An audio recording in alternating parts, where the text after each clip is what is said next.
untuk menyingkat waktu, Bante, kita mulai ya Bante dari Wejangan Dhamma dari Bante. Terima kasih Bante, silakan. Terima kasih Ibu Yensya yang luar biasa membuka dengan baik sekali ya acara kita pada kesempatan ini, dan juga tadi sudah didahului oleh MC kita Saudari Ngabini yang memang seingat saya dari pagi beliau ini Iya Bante. mengantar acara dengan baik sekali, dan saya juga masih sangat mengagumi sampai malam ini masih semangat terus ya, Terima sehingga kasih Bante. ini jalankan Atasila tapi semangat terus, keras terus. Wah, nggak gampang nih. Apalagi kalau hanya sekali-sekali sehari-sehari seperti ini ya. Jadi ini ya juga perlu diapresiasi, dan tentu yang paling diapresiasi adalah panitia. Panitia dari pengurus pusat Wandani yang menyelenggarakan acara 1000 Atasila online yang ternyata diikuti oleh lebih dari 2000. Iya Ini Bante. luar biasa sekali. Melebihi kali lipat, justru semua itu offline, kita tidak bisa mendatangkan orang dari Jawa Tengah segitu banyak, kemudian di mana tempatnya? Kita mau mendatangkan orang dari NTB tadi segitu banyak dari mana? Kita mau mendatangkan dari Kalimantan segitu banyak dari mana? Selain di mana tempatnya, bagaimana mendatangkannya, bagaimana mengurus akomodasi maupun konsumsinya, apalagi transportasinya. Justru kalau kita melihat di dalam zaman seperti sekarang, zaman kemajuan seperti ini, justru kegiatan-kegiatan online ini yang harus kita tekan. Hasilnya nanti justru tahun depan itu akan lebih banyak lagi, karena yang ikut online per wihara itu menjadi banyak. Dan kalau sekarang pengurus pusat Wandani ini yang mengadakan sampai diikuti oleh 2000 orang atau lebih, tetapi secara biaya, secara kepusingan panitia minimal sekali. Betul Bante. Karena semua diurus oleh wihara-wihara setempat. Masalah tempatnya, masalah konsumsinya, dan masalah yang lain-lain. Sehingga ini sangat nyaman untuk pengurus mengadakan segitu banyak, dan kemudian kita bisa masuk bahkan sampai ke daerah-daerah, kita bisa masuk sampai ke rumah-rumah umat. Yang ini tidak akan pernah tercapai sebelumnya kalau tidak ada pandemi. Kalau dulu tidak ada pandemi, kita itu hanya tradisional, kumpul lagi, kumpul lagi, kumpul lagi. Mau berapa tempat sebesar apa bisa mengurus 2000 orang itu. Dan biayanya segitu banyak. Anda bisa bayangkan kalau Waisak Nasional misalnya di Borobudur misalnya, segitu banyak orang datang itu, bis-bisan itu, aduh ngeri sekali. Buang waktu, buang tenaga. Tapi dengan seperti ini, kemarin malam mereka masih di rumah. Kemudian pagi-pagi ke wihara untuk ikut yang offline misalnya. Kemudian sepanjang hari nanti di wihara mungkin sampai besok misalnya. Kalau mereka malam ini juga melek di wihara, tidak tidur misalnya di wihara, sampai besok misalnya pelepasan 8 sila, ini sangat luar biasa sekali. Dan saya justru mendorong di masa depan sebaiknya kegiatan online ini yang lebih ditingkatkan. Kalau tadi dikatakan setiap tanggal-tanggal tertentu ada kegiatan atas sila online, nah itu yang dinasionalkan. Sehingga nanti sudah kebiasaan kita itu pada tanggal hari Uposatha misalnya tanggal 1, 8, 15, 23, atau tanggal 1 dan 15, atau hanya tanggal 1 saja misalnya setiap bulan. Ayo kita jalankan Uposatha sila. Dan itu semua di biara-biara setempat, bahkan di rumah masing-masing. Oh, itu nanti bisa lebih banyak lagi yang ikut, dan jasa kebajikan panitia jauh lebih besar karena bisa mengajak orang-orang yang di rumah pun dengan segala keterbatasannya bisa ikut. Tapi kalau dikumpulkan di satu tempat, maka yang di rumah yang dengan keterbatasan itu tidak bisa ikut. Dan kita hilang kesempatan memberikan bimbingan, kesempatan mereka berlatih 8 sila. Ya, karena itu jangan dipikirkan untuk kumpul lagi bersama-sama secara offline. Itu zaman sebelum pandemi, saya kira itu sudah tidak perlu digunakan lagi. Justru sekarang kita harus berpikir bagaimana kita melatih orang-orang ini melek teknologi sehingga online semua. Nah, saudara-saudara, selain saya mengapresiasi panitia, pengurus, dan lain sebagainya, saya juga tadi melihat ini wihara-wihara yang demikian banyak pesertanya, ini luar biasa banget. Ya, dan dari pagi ya seperti itu. Dan kemudian tadi ada videonya dan lain sebagainya. Oh, ini luar biasa, semangatnya luar biasa. Bante, saya tambahkan sedikit, Bante. Ternyata tadi saya menyatakan Banten hanya satu wihara. Ternyata dari Banten ada 3 wihara, Bante. Ada Ya. Wihara Dhammaratana, Kota Tangerang, kemudian ada Cetia Wijagana dan Cetia Buddha Ramsi, Bante. Sangat luar biasa. Baik, ya. Jadi tidak masalah. Pasti nanti banyak yang kelompatan, tidak masalah. Karena namanya juga panitia punya keterbatasan. Ya, kita nggak usah sebut satu persatu. Makanya Ya, Bante. kalau disebut satu persatu, risikonya ada yang kelompatan. Tapi kalau kita menyebut yang semua di daerah Pulau Jawa, di Pulau Bali, di Pulau Lombok, kemudian ke Kalimantan, di Sumatera, di Sulawesi, saya kira itu menjadi lebih global dan itu Iya, lebih Bante. bagus. Tidak Iya, akan Bante. meleset satu persatu. Ya. Baik, Bante. Ya. Nah, sekarang kalau kita menjalankan 8 sila seperti hari ini yang dari pagi ini kalau tadi panitia dengan jam waktu Indonesia bagian Barat jam 5 pagi. Tapi sebetulnya kalau kita lihat yang peserta dari waktu Indonesia bagian tengah, kalau nanti juga ada peserta bagian Indonesia bagian timur, wah itu beda jamnya juga luar biasa. Dan jam sekarang ini pun kalau kita jam 7 malam di barat, tapi di tengah sudah jam 8. Di timur sudah jam 9. Tapi kalau semangatnya seperti ini, wah ini luar biasa. Ini yang perlu kita apresiasi. Betul. Selain kita mengapresiasi hari ini, sebetulnya saya lebih mengingatkan kepada kita semua bahwa peristiwa satu hari itu sebetulnya hanya simbolis untuk kita.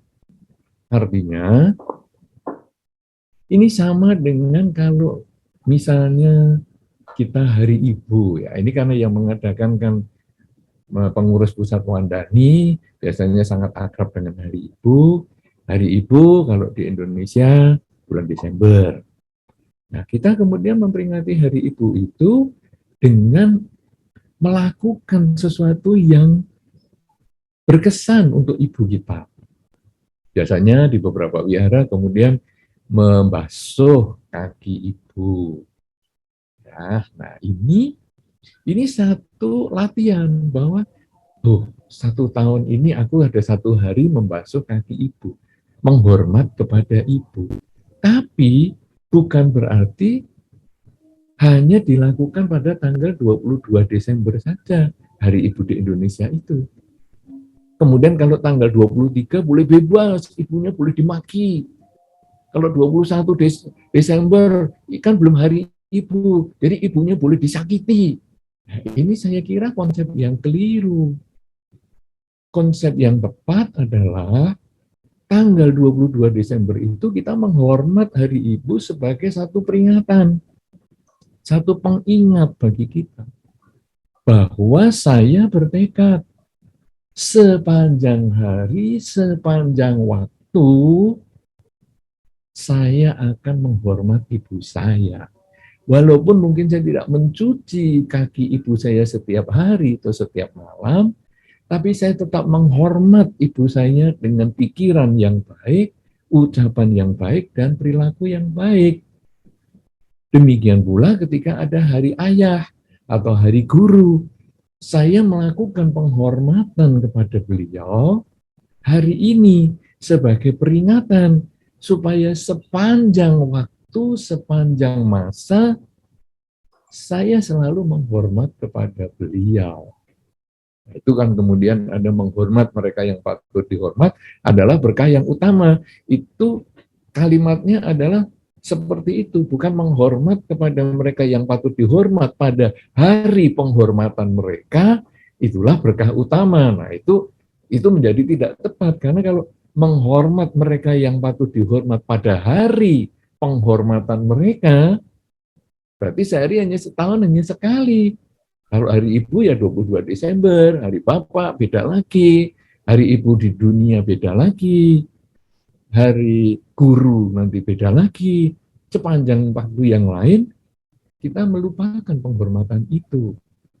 Tapi ketika kita menghormat mereka yang patut dihormat, berarti sepanjang waktu, sepanjang tahun, kita menghormat dan kita diingatkan sekali setahun itu. Nah, sekarang dengan Atasila online ini juga sama. Kalau tadi sebetulnya secara bulanan kita diingatkan untuk latihan, yang nanti saya dorong sebetulnya untuk dilakukan juga secara nasional, terserah siapa yang mau ikut, tinggal kita kasih jamnya saja. Misalnya jam segini ada permohonan sila, karena betul tadi yang dikatakan oleh MC kita, bahwa permohonan sila secara offline maupun online sama nilainya. Sehingga sekarang dari PP Wandani hanya menyebutkan saja, pada tanggal X ini kita akan mengadakan latihan Atasila online, nggak usah ditarget 1000. Kita melakukan latihan Atasila online. Karena ini setiap bulan sekali misalnya, atau setiap bulan 4 kali, sehingga nggak ada target 1000. Nanti kalau 1000 ini kartu Waisak atau apa. Kemudian siapa yang mau ikut langsung masuk. Nah, dikasih Zoom ID-nya ini, password-nya ini. Nah, sudah, nanti mereka di wihara-wihara itu, karena kalau saya lihat ini wiharanya sangat aktif sekali ya, mereka duduk dengan baik sekali sepanjang hari, mereka nanti ikut sendiri, gabung sendiri. Dan karena ini menjadi program rutin Wandani, nanti yang gabung itu semakin banyak. Bahkan bukan hanya di wihara, nanti di rumah pun seperti itu. Nah, mungkin karena kita tidak sepanjang hari ada ceramah seperti hari ini misalnya, nah nanti hanya ada pengambilan sila secara online, kemudian mungkin ada latihan meditasi pagi mungkin, sampai makan pagi atau sampai makan siang, sudah setengah hari, kemudian setengah hari yang lain biar lokal yang adakan. Biar lokal yang adakan, misalnya mereka mau latihan meditasi sendiri, mungkin dipimpin oleh para biku setempat, atau samanera setempat, atau mungkin para pandita, atau para pimpinan Wandani setempat, atau Maghabudi, atau Patria, terserah. Itu setengah hari. Kemudian nanti besok paginya ada permohonan pelepasan 8 sila. Itu juga secara online lagi. Nah, dengan cara seperti itu, kita nanti akan membangun satu budaya pelaksanaan 8 sila. Bukan hanya sekali setahun yang bikin kaget, tapi nanti bisa ada rutinitas. Entah itu seminggu sekali, entah itu sebulan sekali, 2 kali, dan itu nanti akan mengkondisikan kita untuk menjalankan 8 sila lebih daripada yang sudah diprogramkan bersama oleh Wandani. Misalnya, daripada aku seminggu sekali, lebih baik aku langsung 2 minggu menjalankan 8 sila. Bagus. Atau mungkin saya langsung 3 bulan saya menjalankan sila. Atau mungkin dia mengatakan, bulan ini adalah saya ulang tahun. Maka dalam bulan ini, mulai tanggal 1 sampai akhir bulan, saya menjalankan 8 sila. Nah, kemudian nanti pasangan hidupnya juga begitu. Dia bulan depan ulang tahun. Oke, jadi sepanjang bulan itu dia 8 sila. Seanggota rumahnya mau ikut 8 sila, silahkan. Mau hanya yang ulang tahun saja, silahkan. Kita tidak saling mengganggu itu. Kemudian nanti karena ayah dan ibu ini melakukan latihan 8 sila seperti itu, anak-anaknya mungkin juga akan ikut. Wah, aku juga tahun bulan ini saya ulang tahun loh Pak, boleh nggak aku juga 8 sila sebulan penuh? Boleh. Atau Pak, aku karena belum kuat untuk jalankan 8 sila 1 bulan penuh karena banyak kesibukan dan lain-lain, tidak memungkinkan. Gimana ya kalau saya 3 hari saja? Jadi saya ulang tahun tanggal 15. Berarti saya latihannya hanya tanggal 14, tanggal 15, tanggal 16. Boleh enggak? Boleh. Atau saya seminggu latihan dalam minggu saya ulang tahun tersebut. Silakan. Dengan cara begitu, maka ini membudayakan melaksanakan 8 sila di kehidupan sehari-hari.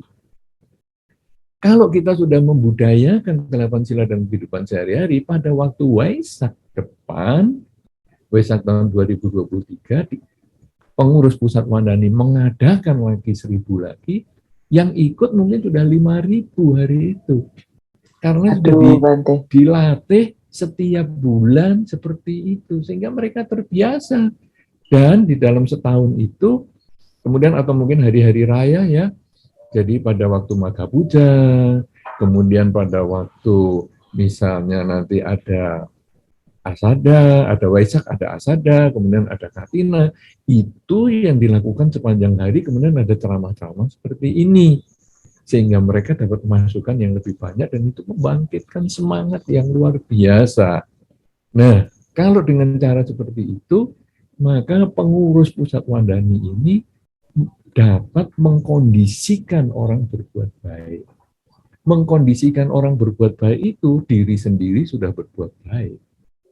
Kalau diri sendiri sudah berbuat baik, karena mengkondisikan orang berbuat baik, itu menambah jasa kebajikan lagi. Dan itu kalau sudah berlipat-lipat seperti itu, yang mendapat manfaat adalah semua orang yang melakukan itu. Karena apa demikian? Karena nanti dari pengurus pusat seperti itu, pengurus daerahnya juga mengadakan secara lokal, kemudian nanti pengurus wihara juga mengadakan secara lokal, akhirnya kita memiliki budaya menjalankan 8 sila. Nah sekarang apa sih manfaatnya?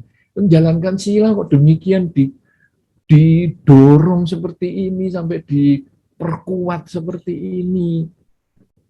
Saudara-saudara, ya kalau kita lihat tadi juga dari kecil pun sudah ada yang pelatihan ini, dan dari kecil, yang kecil-kecil anak-anak ini ternyata juga dari pagi sudah latihan dengan luar biasa sekali. Ini sekarang apa sih manfaatnya menjalankan 8 sila ini? Sesungguhnya salah satu manfaatnya adalah pengendalian diri. Jadi 8 sila ini kan aku berlatih tidak membunuh. Sebetulnya kita punya konsep atau kita punya kesempatan melakukan pembunuhan. Misalnya terhadap nyamuk. Karena ada di beberapa tempat, kadang-kadang entah siang, entah sore, entah malam, itu ada nyamuknya. Baik itu di rumah maupun di wihara. Pada saat kita menjalankan 8 sila, nyamuk datang, langsung kita bisa mengatakan, wah, ini nyamuk punya karma baik. Nah, kenapa nyamuk punya karma baik? Karena dia kok pas gigit saya waktu saya 8 sila ya. Coba waktu kemarin saya nggak 8 sila, nah pasti saya tepok. Tapi karena saya 8 sila, gitu. Nah, itu kita karena melatihnya baru 1 hari sebagai peringatan. Tapi nanti kalau kita sudah menjadi budaya, setiap saat nyamuk datang, sudah abaikan. Kita singkirkan saja, kita tidak mau tepuk itu. Jadi kita melatih kesadaran bahwa saya mengendalikan diri untuk tidak melakukan pembunuhan. Saya punya kesempatan membunuh, tapi saya mengendalikan diri. Demikian pula dengan pencurian. Ya, kalau pencurian itu kan sebetulnya mengambil bukan yang miliknya, itu banyak hal. Bukan hanya uang, HP, Kadang-kadang kita buka HP-nya orang itu saja. Entah itu pasangan hidup, entah itu teman, itu apakah itu orang tua kita atau anak kita, membuka HP tanpa izin. Itu sebetulnya sudah bisa dimasukkan ke dalam pencurian. Kemudian kalau anak-anak sekolah melirik pekerjaan teman waktu ulangan, itu ya sudah termasuk pencurian. Kita korupsi, itu ya sudah termasuk pencurian. Baik korupsi uang maupun korupsi waktu. Korupsi waktu bagaimana ini? Datang kerja, mestinya mulai kerja jam 8. Datangnya 8:15. Kemudian nanti datang masih bersih-bersih tempat mejanya kerja, kemudian ngobrol sana, ngobrol sini, mulai kerja jam 10, itu sebetulnya sudah mencuri waktu. Sehingga pencurian ini banyak sekali. Nah, kita pada saat menjalankan 8 sila, kita melakukan pengendalian diri ini. Saya nggak mau seperti itu. Saya kalau ulangan ya saya ngerjakan sendiri, saya nggak mau nolak kanan kiri. Melihat jawaban teman, saya nggak mau. Kalau saya kerja jam 8, ya saya harus mulai jam 8 itu kerja. Sehingga saya datang mungkin 8 kurang seperempat.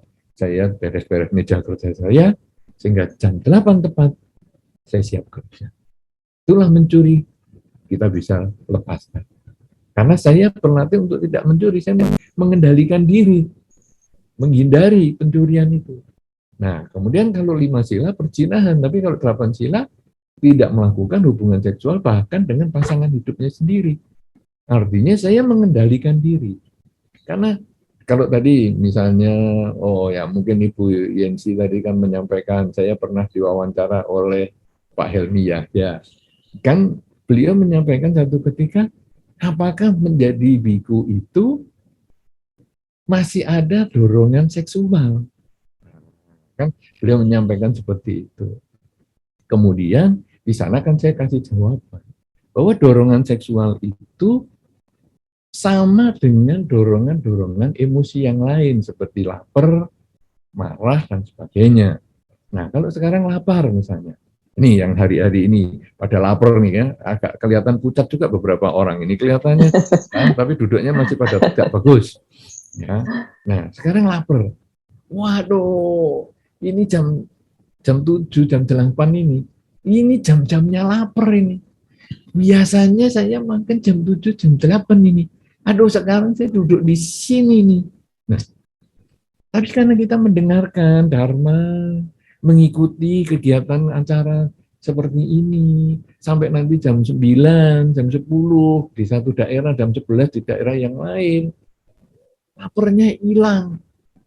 Akhirnya disuruh makan, enggak lah, enggak kepingin. Belum lapar bisa hilang. Marah juga begitu. Kita marah nih sama si A, datangi ke rumahnya. Pergi orangnya. Oke, besok saya datangi lagi. Tapi ketika marah itu tertunda, besoknya akhirnya, sudahlah. Percuma lah, malas sama dia yang marah-marah. Akhirnya marah pun berkurang. Nah, kalau sekarang lapar bisa ditunda, sampai menjadi tidak lapar. Marah bisa ditunda, sampai tidak marah. Demikian pula perasaan-perasaan yang lain, termasuk dorongan seksual. Sehingga dorongan seksual yang biasanya itu mungkin kayak ayam. Wah, ini kalau para bapak ibu yang pelihara ayam tentu sudah tahu, kalau pagi ayam jantannya langsung kejar betinanya, hajar sana, selesai ini hajar sebelah sana, hajar sebelah sana. Itulah ayam betina dengan ayam jantan. Tapi ketika sekarang misalnya manusia atau anjing katakanlah, anjing yang wah ini kalau sudah masa kawin itu wah ya bingung sekali. Tapi karena dia di rumah, dia cuman galak saja. Tapi akhirnya setelah masa kawinnya ini selesai, ya dia santai lagi. Artinya emosi seksual itu pun bisa dikendalikan. Kita karena ini semua berbicara tentang pengendalian. Nah, kalau pada Pancasila Buddhis, tidak boleh melakukan hubungan seksual dengan bukan pasangannya. Perselingkuhan dan lain sebagainya tidak boleh dilakukan, tapi bebas dengan pasangannya sendiri. Nah, sekarang dengan 8 sila itu, bahkan dengan pasangan hidupnya saja tidak melakukan. Artinya ini pengendalian. Bisa sama dengan lapar, sama dengan emosi, entah marah, entah emosi-emosi yang lain, kejengkelan, termasuk dengan nafsu seksual. Itu yang saya jelaskan pada Pak Helmi Yahya pada waktu itu. Nah, sehingga seorang biku ketika dia menyadari hal itu, ketika dorongan seksualnya muncul dan disadari, maka lama-lama dia menjadi lenyap. Nah, ini pada saat Anda menjalankan 8 sila, Anda boleh menyadari itu ketika, aduh, ternyata saya pada saat 8 sila kok saya melihat pasangan hidup saya kok lebih lebih cerah ya. Wah, karena silanya itu kok dia wajahnya jadi lebih berseri-seri. Wah, semuanya serba lebih menarik. Tapi sekarang saya coba kendalikan. Bisa nggak? Ini hari ini saya 8 sila. Besok enggak. Atau nanti saya jalankan 8 sila sampai 2 hari lagi. Atau sampai seminggu lagi. Bisa nggak saya tahan? Ini ternyata bisa. Nah, akhirnya ini kita berbicara tentang pengendalian diri. Kemudian tidak berbohong. Berbohong itu sebetulnya adalah berbicara tentang aku tidak mau diketahui jelekku. Karena kebohongan itu cenderung menutupi keburukan kita.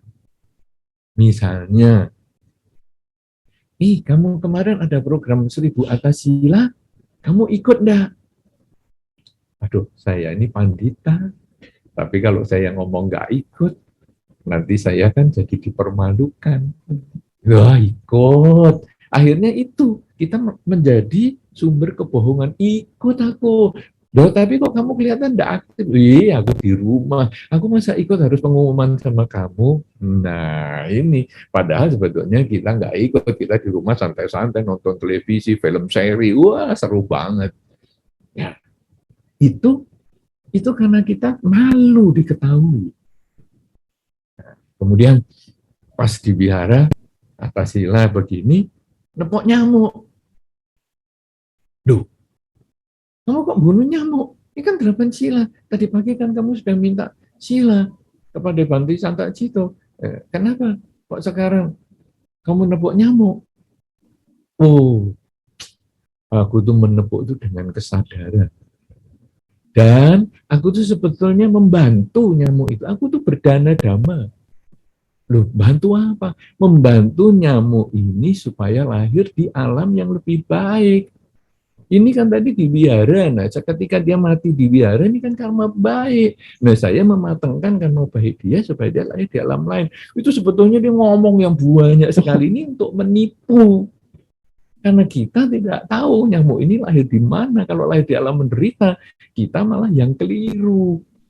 Dia lebih bahagia mungkin di alam nyamuk daripada di alam penderitaan itu. Nah, jadi penipuan itu kita sebetulnya menutupi diri. Tapi pada saat kita berbohong, itu kita tidak bisa mengendalikan. Tapi begitu kita mau jujur dalam kebijaksanaan ya, karena nanti jujur ini luas sekali. Nanti kalau ditanya misalnya hal-hal yang sangat berisiko, misalnya dengan orang yang mau merampok kita, duitmu di mana? Itu di situ, kemudian diambil. Masih ada lagi nggak? Ada masih. Di mana? Di sana. Oh, masih ada lagi nggak? Ada di situ. Wah, itu namanya kita jujur yang nggak beres. Ya, mau sudah uang duitnya mau diambil malah, ya di sana ada, di sana ada. Terus terakhir di rumah sudah nggak ada, masih kurang nggak? Loh kenapa? Saya masih ada ATM. Saya ambilkan ya. Kamu kan mau duit kan? Tak kasih. Wah, ini bukan jujur yang enggak seperti itu. Ini harus jujur yang bijaksana. Sehingga kita tahu kapan jujurnya, atau kalau tidak, apa-apa boleh bohong. Bukan. Diam saja. Tidak usah ngomong, tidak usah apa, kita diam saja. Itu salah satu cara. Ya. Nah, jadi sebetulnya kita belajar jujur itu adalah belajar pengendalian keakuan. Kemudian tidak mabuk-mabukan. Apa ini tidak mabuk-mabukan? Supaya kita itu tidak melakukan yang lain.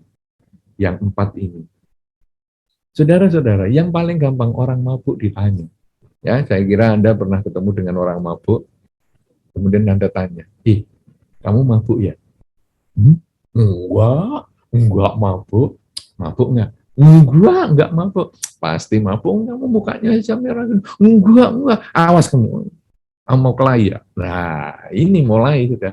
Ada perkelahian, ada pembunuhan, dan ada segala macam.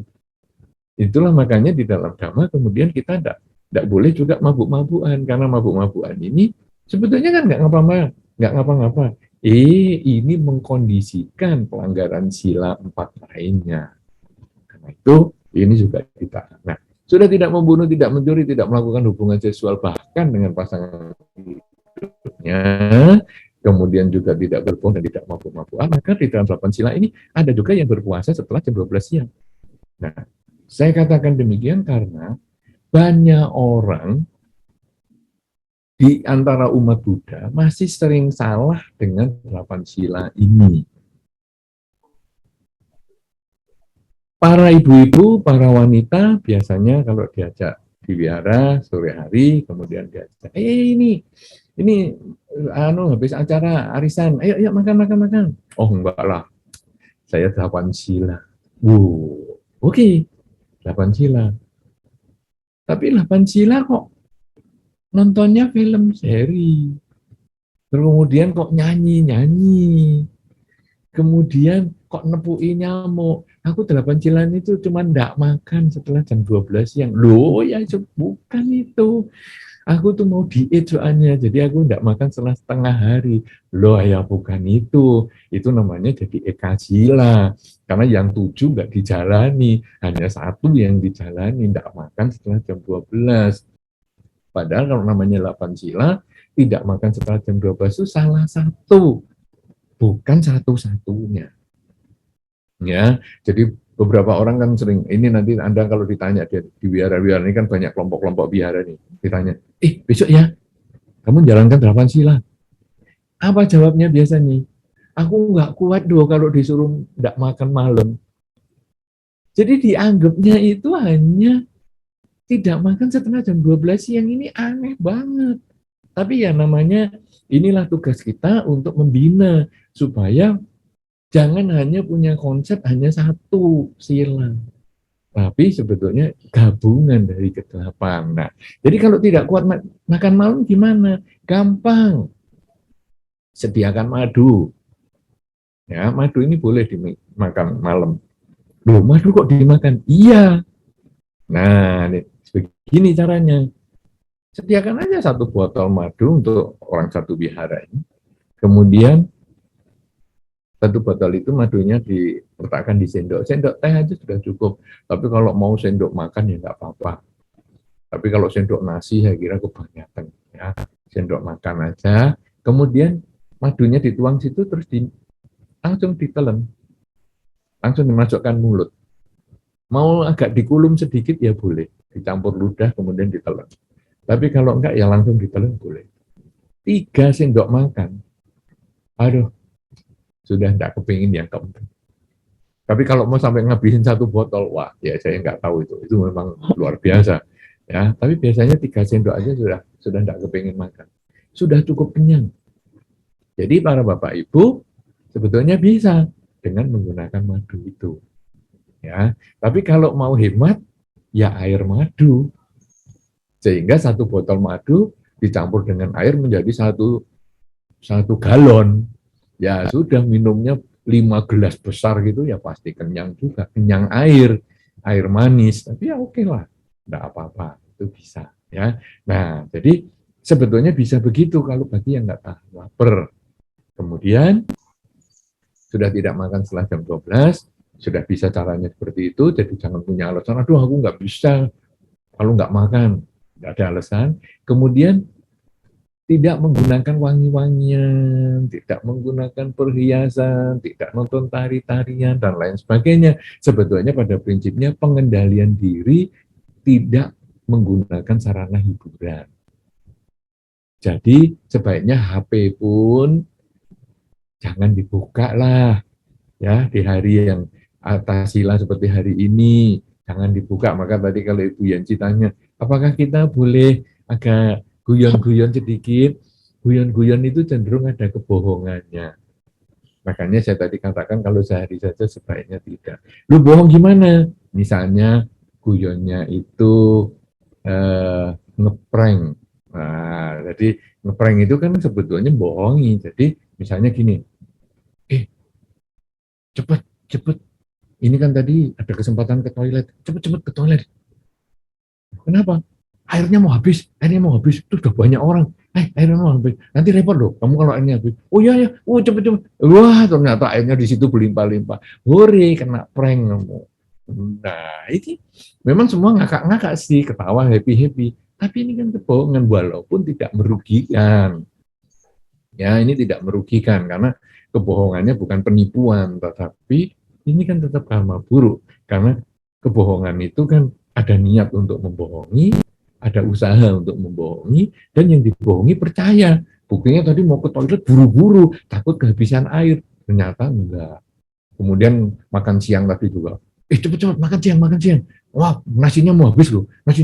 Kamu nanti nggak kebagian. Waduh, aku nanti kalau nggak kebagian kan lapar malamnya. Cepet-cepet. Ya, ternyata masih banyak. Kena prank kamu. Nah, ini makanya saya menyarankan, ya, janganlah di hari-hari ya Uposatha gini, ataupun di hari-hari kita jalankan 8 sila ini, sebaiknya kita serius, supaya kita nggak ngomong yang bohong-bohong. Ya, nah kemudian kalau kita menggunakan HP dan sebagainya itu menjadi hiburan. Nah, sebaiknya juga jangan. Lebih baik pada saat kita jalankan 8 sila, HP juga nggak digunakan. Kita lebih fokus ke kegiatan spiritual, ke wihara, kemudian meditasi, pengembangan kesadaran, dan sebagainya. Karena nanti kalau HP-nya dibuka, kemudian ada TikTok-nya masuk, wah seneng banget, ikut joget-joget, kan repot. Padahal kan di sila yang ketujuh ini kan juga mengurangi tari-tarian dan lain sebagainya. Masa kemudian ikut TikTok-TikTok yang aneh-aneh? Tidak. Nah, kemudian yang kedelapan adalah tidak duduk dan berbaring di tempat yang mewah. Itu juga pengendalian diri. Nomor 6, 7, dan 8 ini sebetulnya pengendalian diri. Kenapa saya sebut pengendalian diri? Karena ini tidak merugikan orang. Anda makan malam, apa ruginya orang lain? Apakah itu juga karma buruk? Tidak. Anda menonton televisi, apakah itu karma buruk? Ya tidak. Anda menggunakan wangi-wangian, menggunakan segala macam perhiasan aksesoris, apakah karma buruk? Tidak. Anda duduk dan berbaring di tempat yang mewah, apakah karma buruk? Tidak. Tetapi kita ini kan latihan pengendalian diri. Sehingga saya mampu makan malam lebih dari jam 12 siang. Tapi saya bertahan untuk tidak makan. Saya mampu menggunakan wangi-wangian, tapi saya bertahan untuk tidak menggunakan. Jadi bukan karena di rumah saya tidak punya wewangian, atau di rumah saya tidak punya makanan, kemudian saya nggak makan, bukan. Ya, itu biasanya kalau anak kos, hari-hari akhir, kalau misalnya uang mak belum datang, kemudian, duh kok kamu kok nggak makan sekarang? Aku puasa lah. Loh kok bisa? Ya karena memang keadaan, tidak ada yang untuk beli makanan. Nah ini yang nggak benar. Sedangkan 8 sila ini, kita ada kesempatan makan tapi tidak makan. Kita ada kesempatan menggunakan wangi-wangian tapi tidak menggunakan. Kita ada kesempatan nonton hiburan, HP di tangan kita, tapi kita tidak menggunakan. Kita ada kesempatan duduk dan berbaring di tempat yang mewah, tapi kita tidak menggunakan. Kenapa? Karena saya berusaha mengendalikan diri. Pengendalian diri ini di dalam Dharma adalah utama. Karena tidak semua keinginan dapat kita wujudkan. Karena keinginan tidak semua kita wujudkan, kalau kita tidak punya pengendalian diri, hasilnya stres. Duh, aku kok nggak bisa sih mencapai itu, stres. Tapi ketika kita bisa mengendalikan diri, maka kemudian kita bisa berusaha lebih baik lagi untuk mewujudkan harapan kita, atau menunda waktunya, sehingga mungkin kalau bulan ini belum bisa, ya bulan depan. Misalnya, dalam keluarga saya ini harus menghasilkan uang X rupiah supaya bisa membantu anak-anak sekolah dan lain sebagainya, orang tua saya, menghidupi orang tua saya, menghidupi keluarga saya dan sebagainya, saya harus bisa dapat uang X rupiah. Kemudian saya bekerja, tapi dalam 1 bulan ya nggak dapat X rupiah. Nah, kalau saya tidak punya pengendalian diri, akhirnya stres. Duh, kok nggak tercapai targetnya? Waduh, aku nanti bagaimana gini. Tapi kalau kita sudah punya pengendalian diri, kemudian kita hanya melihat, ya, ini hasil kerja saya secara maksimal seperti ini. Baru dapat 80% dari X rupiah. Lalu bagaimana nih? Ya, berarti X rupiah ini nggak bisa tercapai dalam 1 bulan karena ini ada pandemi dan sebagainya. Saya mungkin akan perpanjang seminggu atau 2 minggu lagi. Nah, jadi mestinya X rupiah ini 4 minggu menjadi 5 atau 6 minggu. Karena kita biasa pengendalian diri, kita nggak gampang stres. Jadi batin kita tetap tenang. Atau mungkin kita merenung. Mestinya bisa kita ini dalam 4 minggu mencapai X rupiah. Tetapi karena saya kurang rajin kemarin, saya pakai alasan gini gitu, maka hasilnya menjadi hanya 80%. Oke, yang sudah lewat bulan lalu ya sudah. Bulan depan saya harus berjuang lebih keras supaya X rupiah ini bisa tercapai. Nah, jadi dengan pelaksanaan sila ini membuat kita ini lebih ada pengendalian diri. Begitu kita ada pengendalian diri, batin menjadi lebih tenang. Batin menjadi lebih tenang, hidup pun menjadi lebih bahagia. Inilah yang disebut berbahagia di dalam Dharma. Nah, kalau kemudian kita sering melakukan seperti ini, maka batin kita yang tenang ini akan dilihat oleh keluarga kita. Loh, kamu ini kok sekarang bisa tenang seperti itu, bagaimana sih? Dulu kamu kalau ada yang gini ini kan mesti gelisah. Tapi kok sekarang tenang? Loh, karena saya sering menjalankan 8 sila. Sehingga saya itu lalu melihat pengendalian diri ini dengan lebih baik. Saya punya kemampuan pengendalian diri dengan lebih baik. Dan akhirnya saya tidak perlu merasa stres. Bertemu dengan yang dibenci, saya nggak stres. Karena kebencian itu hanya timbul dari pikiran saya sendiri.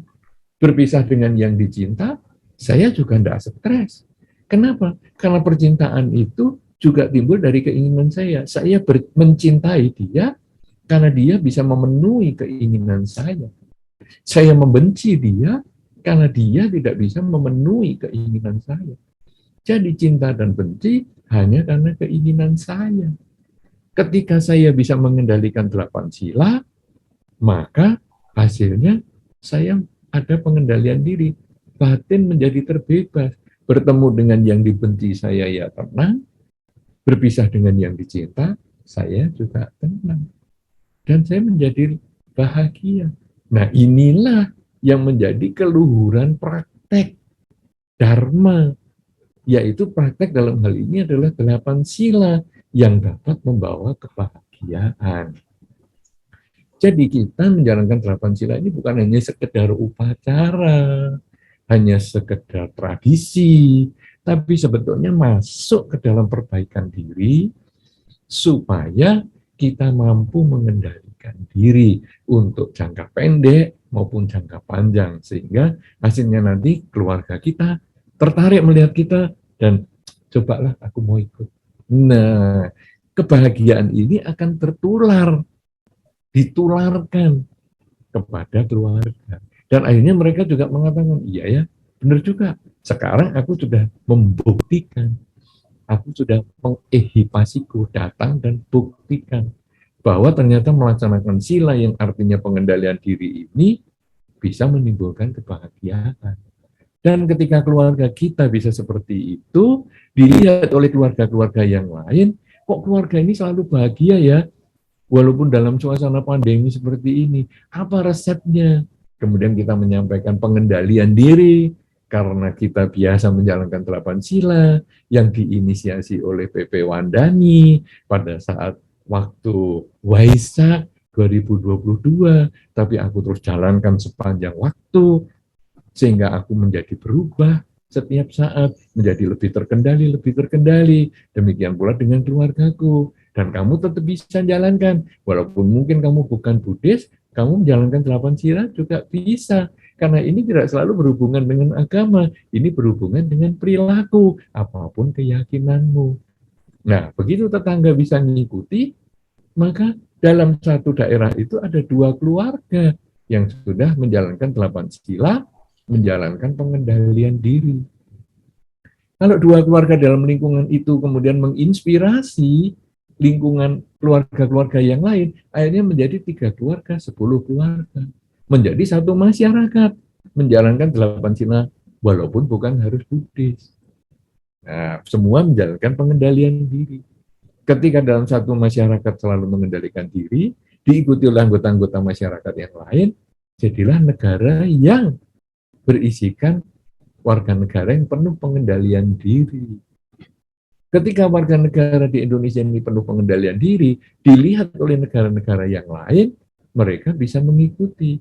Dan akhirnya contoh-contoh ini semua menjadikan warga dunia mengendalikan diri.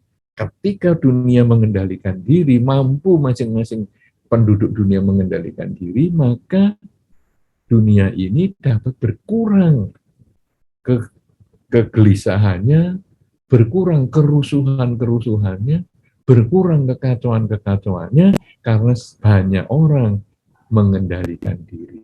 Semua pencapaian dunia ini dimulai dari negara, dimulai dari masyarakat, dimulai dari keluarga, dan dimulai dari kita, dan dimulai dari acara 1000 atas sila online yang diinisiasi oleh PP Wandani ini.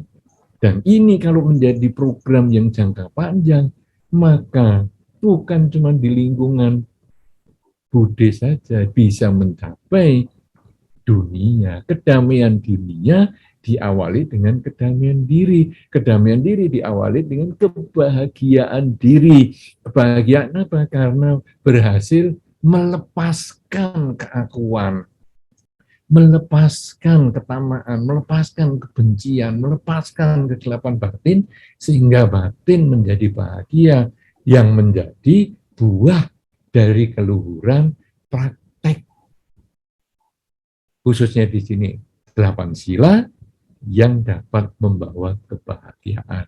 Karena itu saya mengucapkan anumodana kepada pengurus pusat Wandani yang telah menginisiasi acara ini. Mudah-mudahan acara ini akan terus bisa menjadi acara rutin yang diikuti oleh lebih banyak orang, dan kalau bisa nanti bulanan pun diadakan seperti ini, tapi walaupun dalam skala yang kecil, yang ini akan menjadi satu akar bangsa yang kuat di dalam perilaku kebajikan, dalam perilaku luhur, praktek luhur, yaitu praktek pengendalian diri. Semoga dengan tema kita keluhuran praktek membawa kebahagiaan ini, sungguh-sungguh dapat menjadi titik awal tercapainya kebahagiaan kita, kebahagiaan keluarga, bahkan kebahagiaan negara, kebahagiaan dunia. Semoga memberikan manfaat dan membahagiakan Anda semua. Selamat berlatih 8 sila terus sampai besok pagi, waktu matahari terbit, saat meminta 5 sila. Semoga dengan kebajikan yang Anda lakukan sepanjang hari ini sampai dengan besok 5 sila lagi, akan membuahkan kebahagiaan untuk Anda semua. Semoga Anda semua selalu berbahagia, dan saya kembalikan kepada Ibu Yensia. Terima kasih, silakan Ibu. Bante, selanjutnya kita akan tanya jawab, Bante ya. Di chat ini sudah banyak sekali yang sudah bertanya. Mungkin saya sampaikan nanti kita juga bisa bertanya secara langsung ke Bante lewat Zoom ini dengan raise hand. Sebelumnya mohon panitia nanti dibuka suaranya, dan juga kita akan bertanya via chat ya, via chat juga bisa kita tanyakan, nanti akan muncul slide-nya Bante dari panitia untuk pertanyaan-pertanyaan yang diajukan oleh peserta pada hari ini. Nah, pertama kita ada yang raise hand sudah, Ibu Livia Ho ya, Ibu Liviahu. Kita langsung Bante ya. Ya, panitia silakan unmute. Ibu Livia silakan mengajukan pertanyaannya. Mungkin panitia bisa bantu unmute. Ya, silakan Bu. Ya, selamat malam Bante. Saya Livia ya, warga Indonesia, tinggal di Singapura. Ada kesempatan malam ini, sangat bersyukur sekali. Terima kasih atas pertanyaan saya ini. Saya ada 2 pertanyaan yang saya ingin tanyakan, masih ada di dalam hati ya. 1, tadi pagi Biku Santacito kan membacakan parita Pancasila. Saya dengar ketiga itu begini, Panati Pata, Weramani, Sikap Padang, Samadiami, Adinadana. Yang ketiga kan Kame, Sumi, Cacara. Betul nggak Bante? Tapi saya sih dengar dia bukan bilang Kame, bukan saya ini ya. Saya jadi aneh gitu mendengar Biku bacanya Brahma. Jadi memang parita itu bagaimana Bante? Saya kurang jelas satu itu tentang itu. Kedua, andai kata seorang Buddhis, tapi suka menjalankan puasa Ramadan, apakah melanggar sila, Bante? Dah 2 itu saja. Makasih. Baik. Bagaimana Ibu Yansi? Saya langsung jawab atau bagaimana? Boleh Bante. Langsung Silakan ya. Terkait yang Bante Santacito mungkin ada sedikit miskom kali Bante. Saya sudah mengerti pertanyaannya. Oleh jadi Bu Livia. Ya, oke. Saya sudah memahami Silakan, pertanyaannya. Jadi tidak masalah itu. Ya. Jadi begini, senang sekali saya dengan Ibu Livia karena dengan online ini malah Ibu yang di Singapura bisa ikut, ya, dengan santai juga. Karena kalau secara offline, saya kira malah Ibu belum tentu ikut karena harus ke Indonesia, harus menjalani prosedur yang macam-macam. Nah, ini manfaatnya. Maka tadi yang di awal saya mendorong untuk ada online terus. Karena kita sudah masuk ke zaman ya masyarakat 5, versi 5. Jadi ya era society 5.0. Jadi kita memang masuk ke dunia yang sudah jauh lebih bersifat global, tidak bisa lokal lagi. Karena kalau kita harus kumpul bareng itu sebetulnya adalah era society 1. Jadi hari yang masyarakat golongan yang pertama itu sebetulnya adalah kumpul-kumpul. Ya, jadi kalau dulu kan keluarga kumpul, satu kampung kumpul, itu adalah yang versi 1. Sebetulnya kalau versi sekarang ini kita sudah mengglobal menggunakan teknologi. Nah, sekarang Ibu Livia, tadi saya sudah sampaikan bahwa ada Pancasila Buddhis dan ada 8 sila. Tadi kalau saya Pancasila Buddhis, saya agak uraikan sedikit, yang berbeda adalah di sila ketiga, sebagaimana yang Ibu sampaikan. Tadi saya katakan kalau di 5 sila, sila yang ketiga ini tidak melakukan hubungan seksual dengan yang bukan pasangannya, tapi boleh dengan pasangannya. Ya, makanya jadinya adalah kamesu micacara. Itu artinya adalah hubungan seksual yang salah, karena dengan orang yang lain, dengan pasangan lain. Tetapi 8 sila ini abrahmacariya. Oh, abrahmacariya. Ya, jadi agak berbeda karena ini maksudnya adalah kita walaupun dengan pasangan hidupnya sendiri, kita jangan melakukan hubungan seksual karena ini kita pengendalian diri ya. Tadi kita sudah bahas di bagian pembahasan tadi. Mudah-mudahan ini bisa dimengerti, Ibu. Ya. Kemudian pertanyaan yang kedua tadi, Ibu, adalah apa tadi kuncinya? Apakah seorang Buddhis menjalankan puasa? Oke. Ya, baik. Jadi sekarang apakah seorang Buddha boleh menjalankan puasa agama lain? Ya, karena puasa di agama lain itu banyak.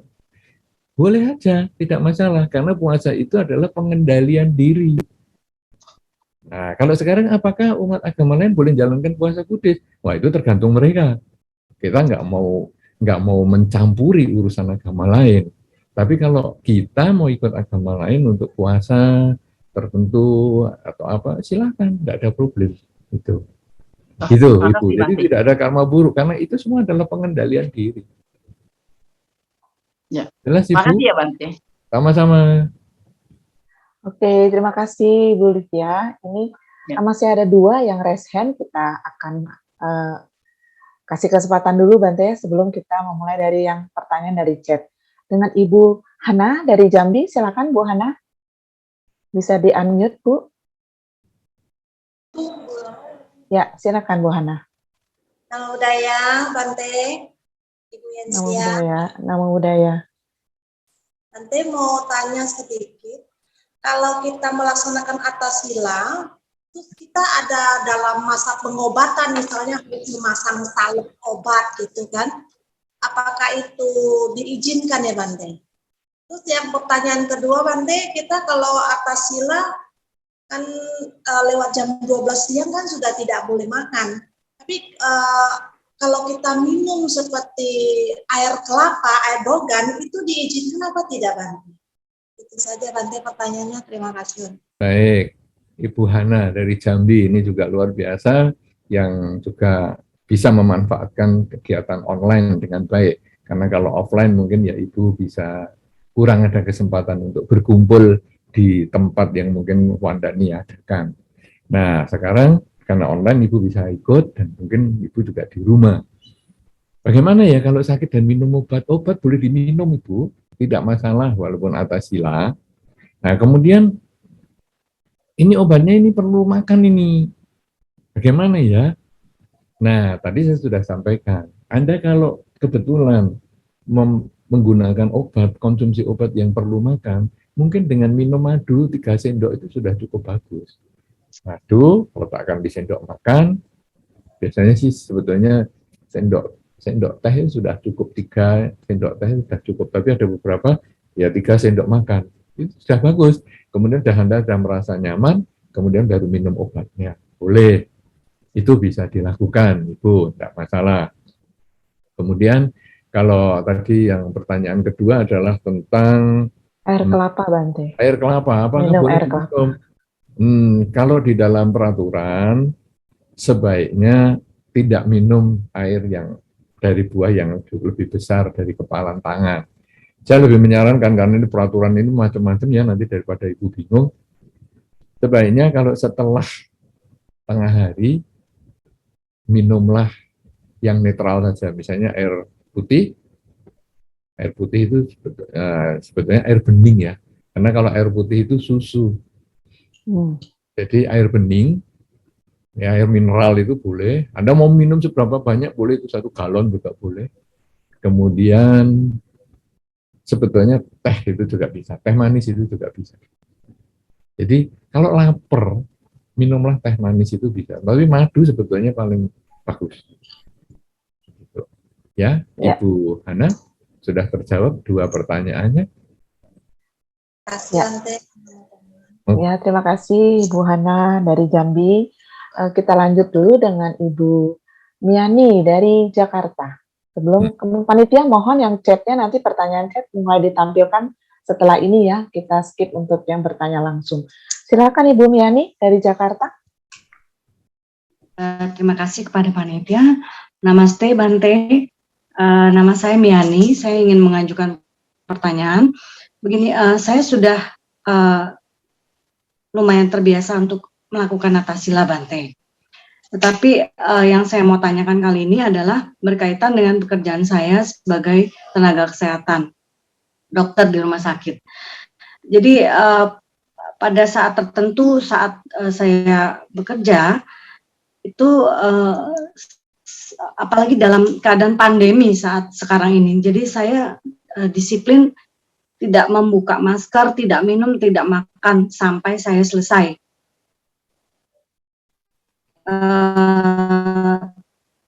Nah, yang saya tanya pada saat Wikala Bojanga ini, kalau pas selesai dinasnya saya ini, pekerjaan saya lewat dari jam 12, itu bagaimana ya Bante? Maksudnya kadang-kadang saya baru bisa lepas, saya cari waktunya mungkin jam lewat dari tengah harinya itu mungkin 12:30 atau bahkan jam 1.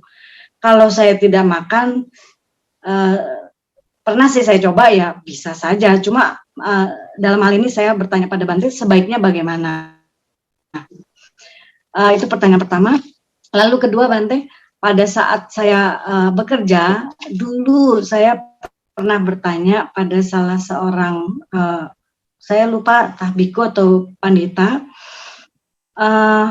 saya terbiasa memakai misalnya pelembab wajah atau misalnya pelembab bibir. Nah, apakah pada saat saya memakai itu artinya saya sudah melanggar sila ke-7, Bante? Maksudnya kan saya nggak boleh menghias diri.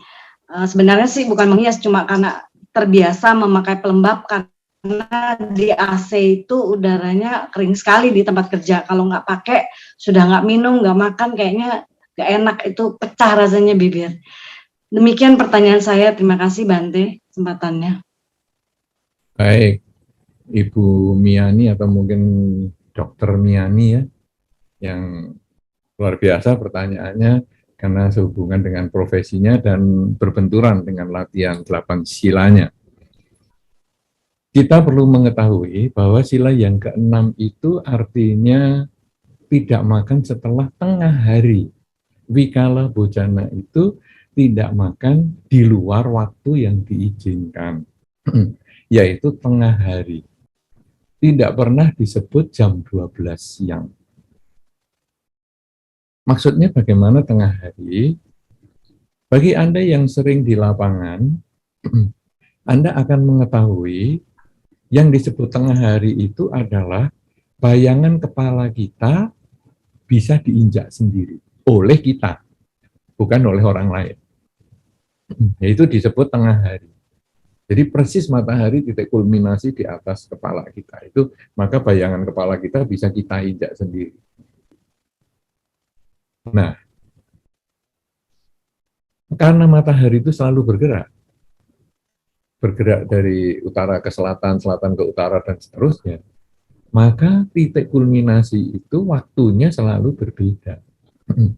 Anda kalau lihat di HP, kemudian Anda lihat jam dengan lokasi, maka Anda akan melihat ada matahari terbit dan matahari tenggelam.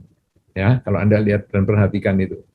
Biasanya kalau Anda pergi ke tempat yang baru, biasanya Anda akan lihat, apalagi kalau Anda tour ya misalnya, di sini matahari terbit jam berapa ya? Besok aku mau foto-foto. Nah, itu Anda bisa lihat di HP, matahari terbit, matahari tenggelam. Itu setiap hari bergeser. Nanti kadang-kadang matahari terbitnya pagi sekali, jam 5 sudah terang. Kadang-kadang jam 6 masih belum terang. Demikian pula tenggelamnya. Jam 6 sudah gelap, kadang-kadang jam 7 masih terang. Ya, Anda bisa melihatkan seperti itu kan ya. Nah, tengah hari pun sebetulnya ya geser-geser gitu. Karena itu matahari, bayangan kepala kita bisa diinjak. Itu sebetulnya tidak selalu jam 12 siang. Kalau beberapa buku, ada beberapa biku, itu ada yang punya bukunya untuk daftar tahun ini, matahari titik kulminasinya itu jam berapa, itu ada. Jadi misalnya kadang-kadang itu jam 11:04 itu sudah bayangan kepala bisa diinjak sendiri. Berarti itu sebetulnya makan setelah itu wikala bojana. Sudah bukan waktunya makan lagi, 11:04 tuh. Terus nanti kan geser-geser jadi setengah 12. Geser-geser jam 12, geser-geser 12:04, geser-geser bisa setengah 1. Itu balik lagi begitu. Nah, jadi sebetulnya itu waktunya pindah-pindah.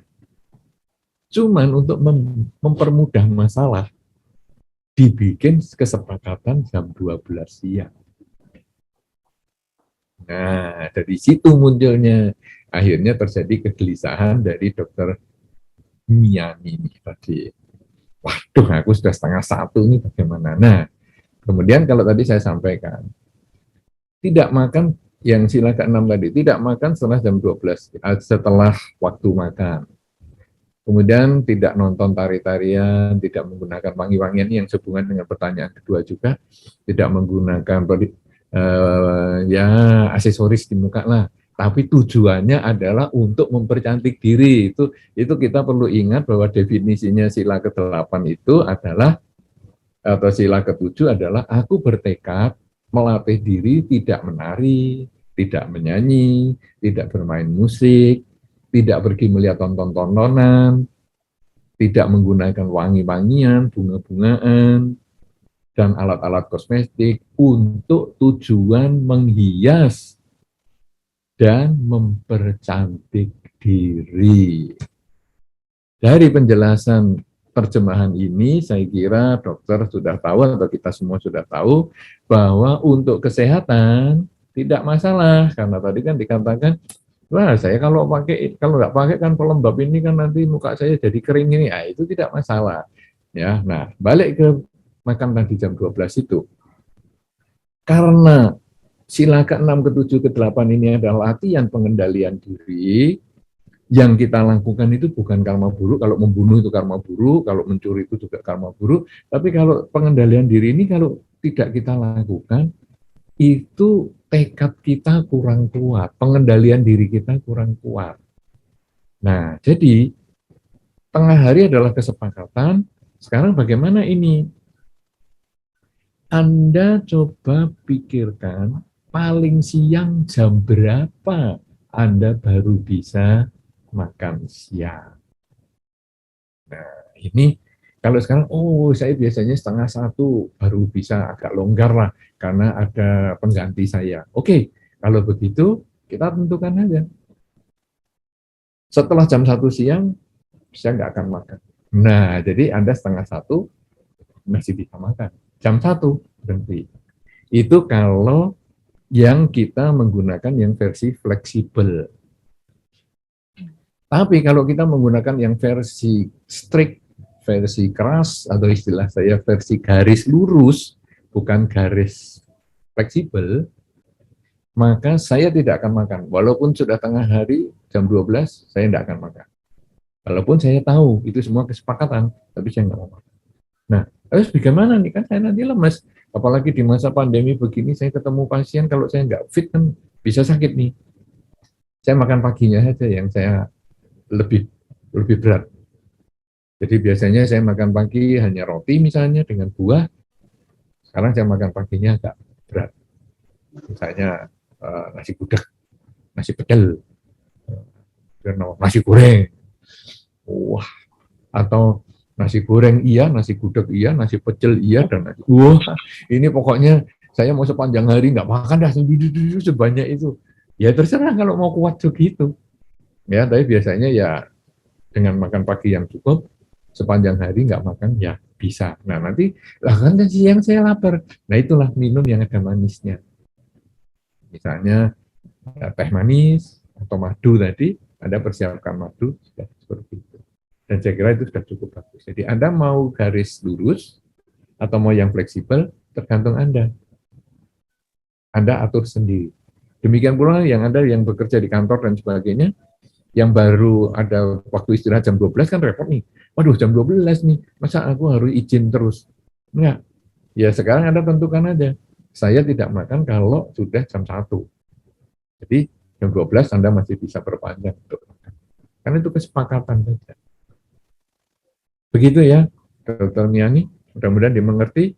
Dan saya kembalikan kepada Ibu Yansyah, apakah masih melayani pertanyaan langsung atau akan pertanyaan tertulis? Silakan.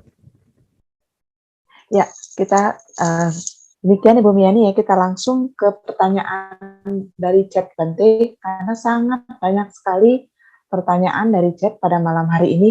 Mudah-mudahan bisa dijawab oleh Bante semuanya ya. Oke, ini Bante dari Johan Jakarta. Beliau menanyakan tentang ada pelepasan atas sila, Bante. Di awal Bante mengatakan tentang pelepasan atas sila. Apakah ini wajib dilakukan, Bante? Silakan, Bante. Jika wajib, kapan peserta saat ini melakukan pelepasan atas sila? Baik. Ini pertanyaan yang bagus. Jadi biasanya adalah kapan kita itu melaksanakan atas sila? 8 sila itu kapan? Yaitu ketika matahari terbit sampai dengan matahari terbit hari berikutnya. Karena hari di dalam Dharma, hari di dalam agama Buddha, dalam tradisi Buddhis ini, dimulai ketika telapak tangan kita, garis tangannya bisa dilihat secara langsung tanpa bantuan cahaya lain. Jadi dari cahaya langit itu kita sudah bisa melihat garis-garis di telapak tangan kita dan bisa membedakan daun. Jadi itu daun pepaya, itu daun mangga, itu daun rambutan tanpa harus menggunakan cahaya bantuan. Jadi menggunakan sinar cahaya matahari walaupun itu mungkin belum terbit. Itu waktunya kita mulai. Ya, makanya itu biasanya para biku pindah patah juga seperti itu. Bukan gulap-gulap masih daun nggak kelihatan, tangan nggak bisa dilihat, garis tangannya harus pakai senter misalnya, pakai lampu.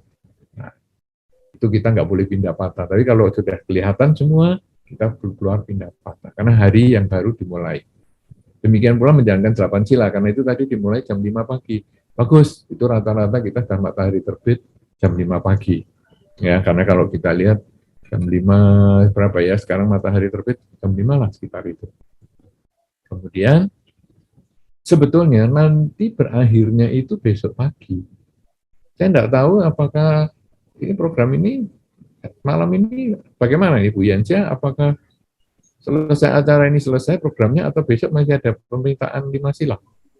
Tidak Bante, malam ini lanjut sampai besok pagi, tapi umat hanya dianjurkan membacakan Pancasila saja untuk pelepasannya Bante.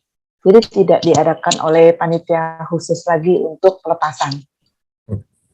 Oke, jadi oleh lokal ya yang mengadakan. Ya. Nah, jadi apakah itu wajib? Nah, sebetulnya memang perlu karena ini kan kita tekad untuk menjalankan 8 sila. Jadi tadi saya sudah minta sila 8 sila, kemudian saya hari ini menjalankan 8 sila, kemudian sampai pagi.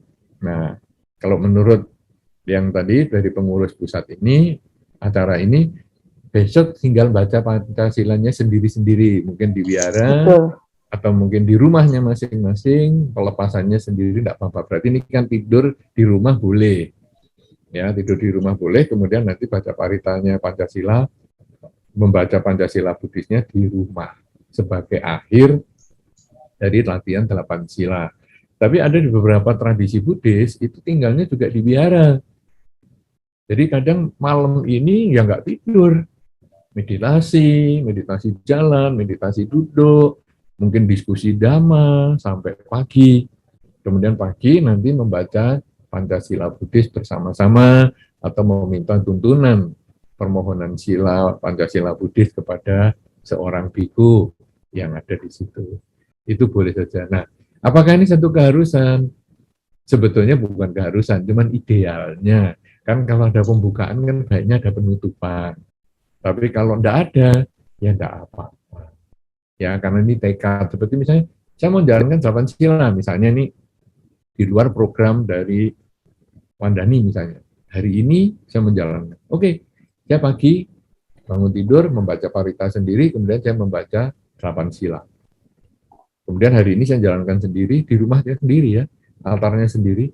Kemudian besok pagi, saya menghadap altar yang sama lagi, di rumah sendiri, baca parita dan menjalankan, membaca Pancasila Buddhis sebagai akhir dari pelaksanaan 8 sila yang 24 jam yang lalu.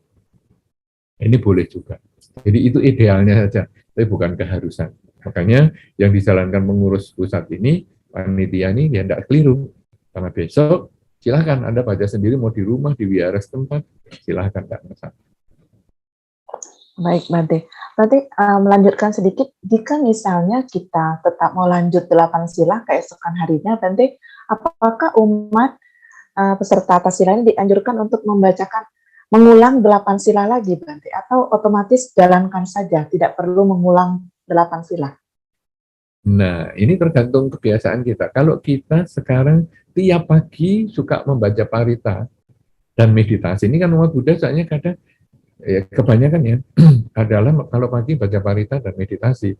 Nah, waktu baca parita itu bacalah 8 sila.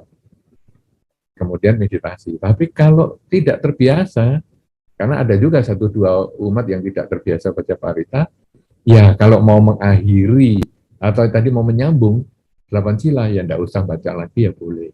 Baca ya enggak apa-apa, enggak usah baca ya enggak apa-apa. Sampai nanti mau selesai, mungkin 3 hari, karena tadi kan ulang tahun nih.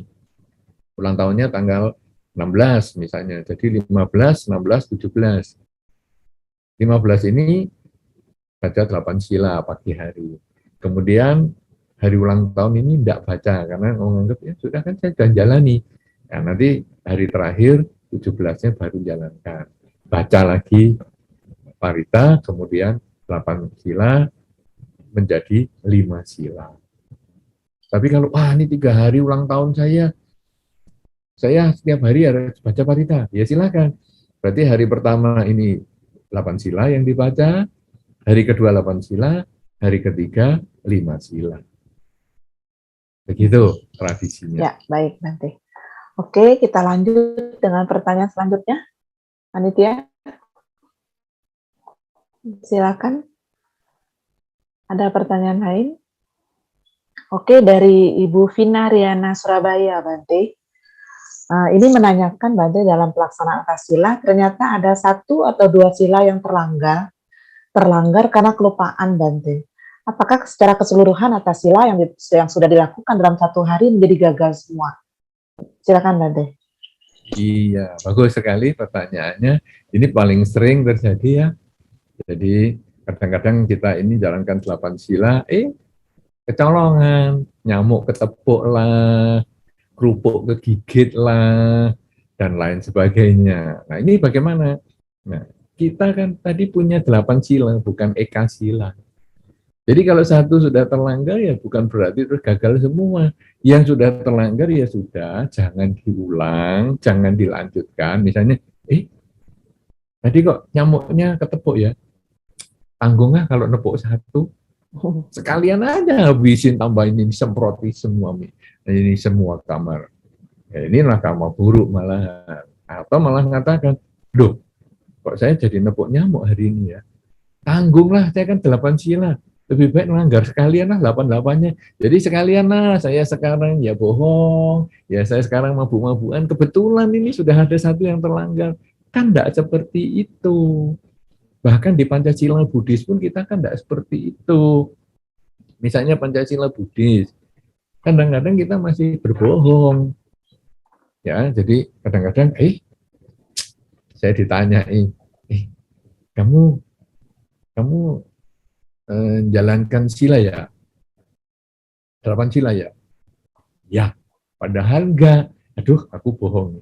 Tapi karena aku sudah bohong, aku padahal kan cuma 5 sila nih. Tapi aku sudah bohong. Sekalianlah, berzina juga lah, mencuri juga lah, membunuh juga lah, mabuk-mabukan, tanggung. Kalau cuma melanggar 1 sila, kan kita juga tidak.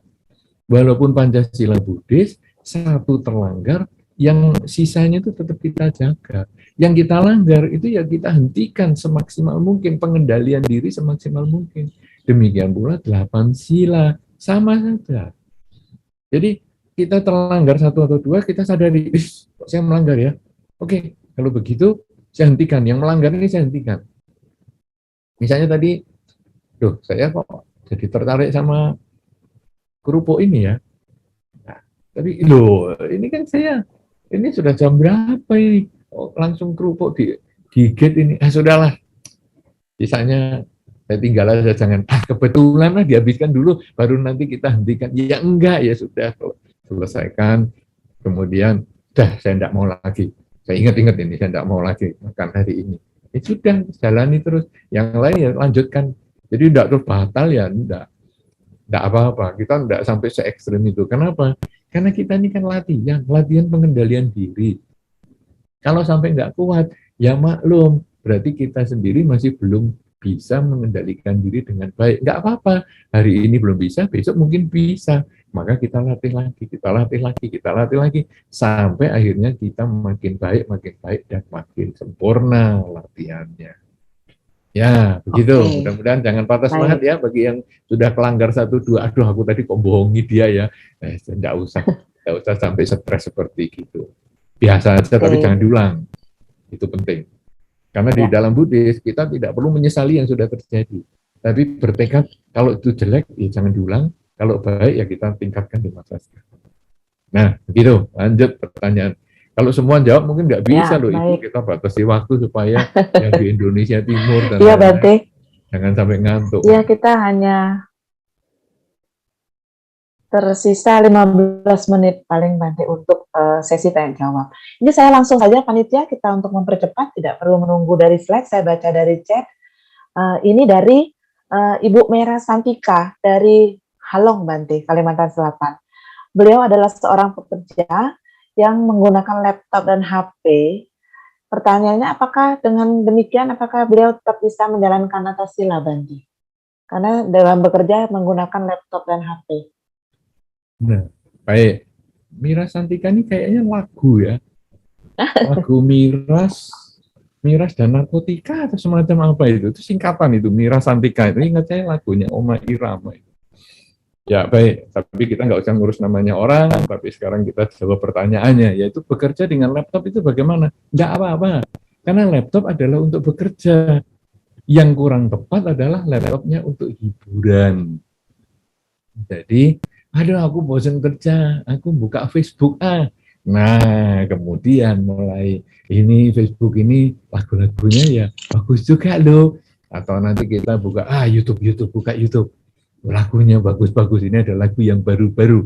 Nah, kemudian kita surfing yang begituan itu. Nah, ini yang kurang sesuai. Berarti kita kurang bisa mengendalikan diri.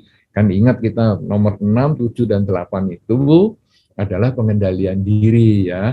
Tentang makanan, tentang hiburan, dan tentang duduk dan berbaring di tempat yang sederhana itu adalah pengendalian diri.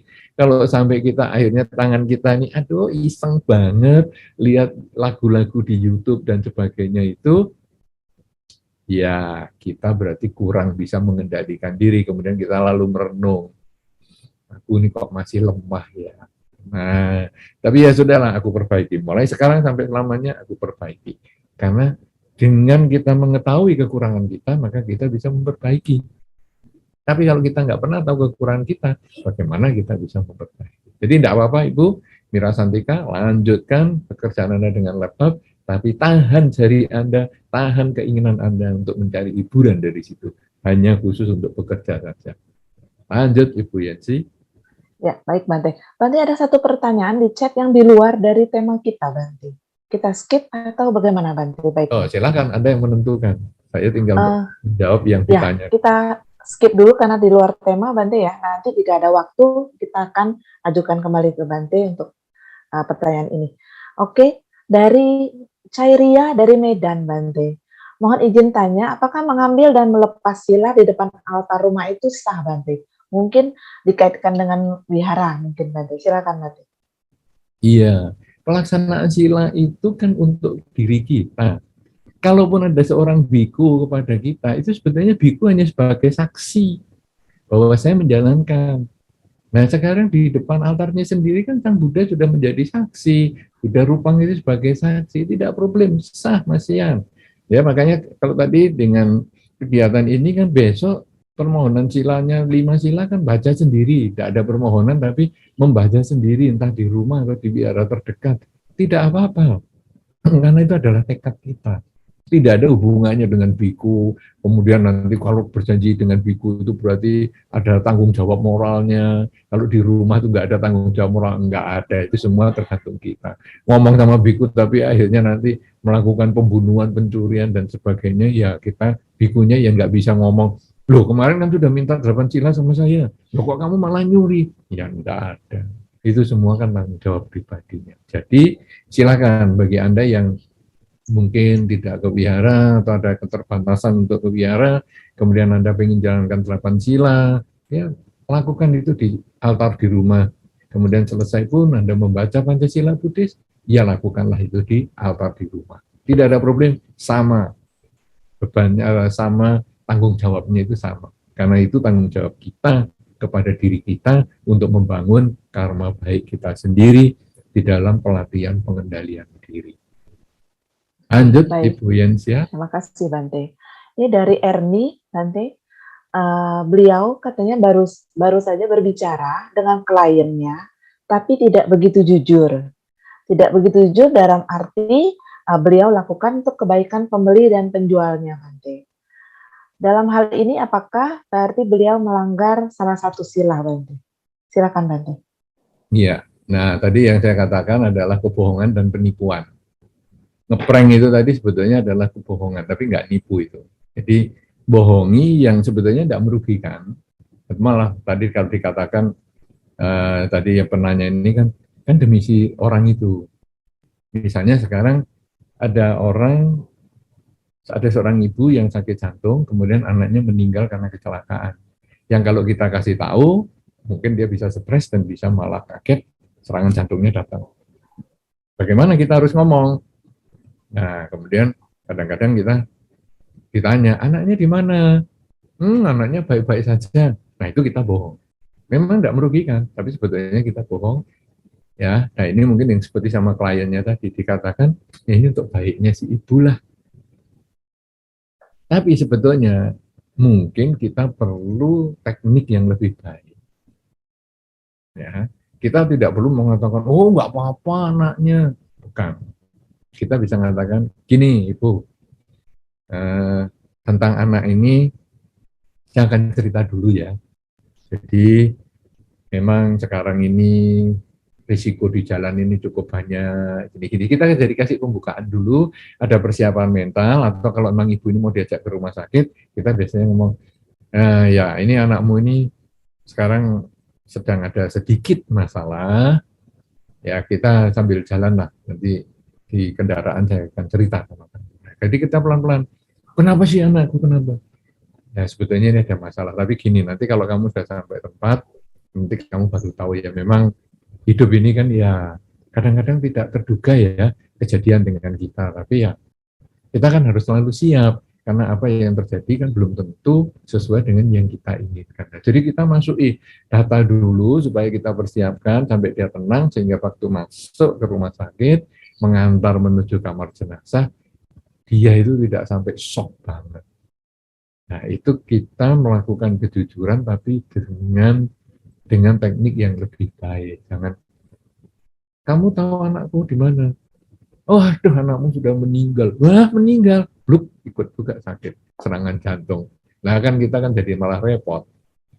Tapi kalau, ya, anakmu ini ada sedikit masalah, ya, tapi nanti saya jelaskan lah kamu di jalan. Itu kita memperpanjang dia supaya ada persiapan, agak longgar supaya emosinya itu nggak langsung meledak. Itu sebetulnya sama dengan tadi menahan lapar, menahan marah, menahan nafsu seksual dan sebagainya, itu supaya kita perpanjang dulu waktunya supaya emosinya nggak terlalu meledak, kemudian kita kasih input pelan-pelan. Misalnya dengan hidup yang nggak kekal lah, dan lain-lain, sampai nanti akhirnya dia ketemu jenazah itu, ya dia lebih siap mental. Walaupun nangis, lemes, dengkulnya, tapi lebih siap mental. Jadi, bagi si penanya, saya lebih menyarankan Anda jangan terlalu memudahkan membohongi seseorang walaupun itu untuk tujuan baik. Kadang-kadang kita bisa mengedit. Jadi gini ya, kita ini kan sekarang dalam dunia modern ini kan Anda biasa menggunakan kamera untuk foto. Anda mungkin di taman wisata mau foto. Kemudian Anda mengatakan begini, aku di foto ya. Tapi jangan sampai belakangku itu kelihatan orangnya. Loh gimana itu ada orang? Gini, ditutupi pakai badanku, kamu geser sedikit, jadi pas orang di belakang itu ketutupan badanku. Jadi nanti waktu difoto kelihatannya bersih. Karena orangnya itu di belakang saya. Nah, mungkin kita sering seperti itu. Atau, kita geser lah di tempat yang lain yang pas nggak kelihatan ada orangnya, lalu difoto.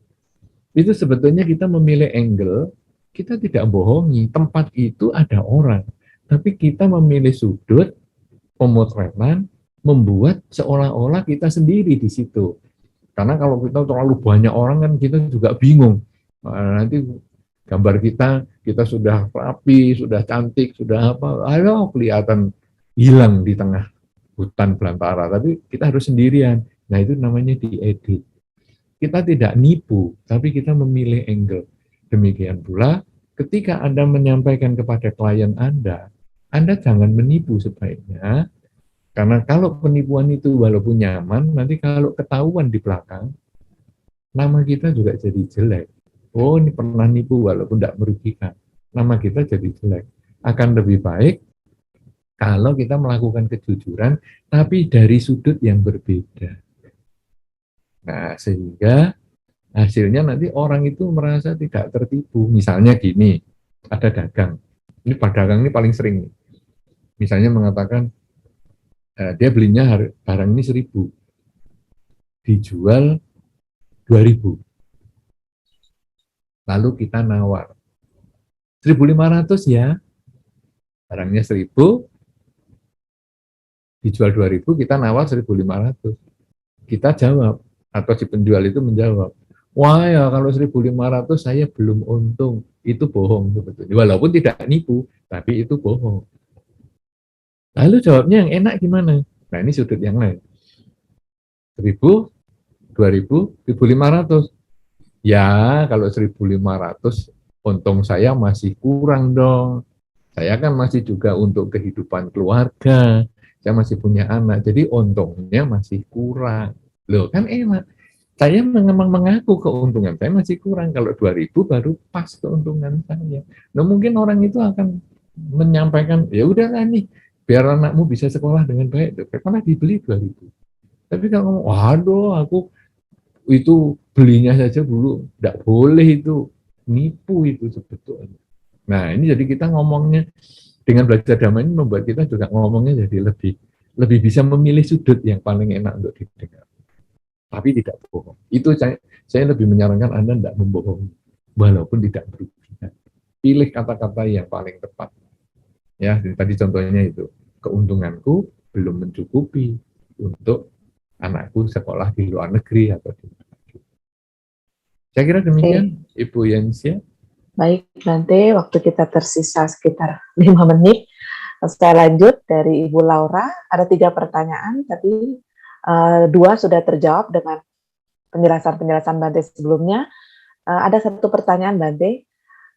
Jikalau terkadang bercanda terdapat kemungkinan membohongi meski tanpa niat buruk, apakah berarti meski hanya menjalani Pancasila tetap harus mencari cara untuk memastikan bercanda yang tidak ada unsur bohong, Bante? Demikian pertanyaannya, Bante. Silakan, Iya, Bante. paling ideal memang kita harus bercanda dengan tidak harus bohong. Ya, kita memilih itu kreatif gitu ya, jangan ngerjain orang lah, apalah, itu. Tapi kita bercanda itu kan banyak cara, komunikasi itu banyak cara. Jangan kita tuh menganggap kebohongan itu adalah satu-satunya cara. Itu sebetulnya mempermudah kita, tapi sebetulnya menambah karma buruk.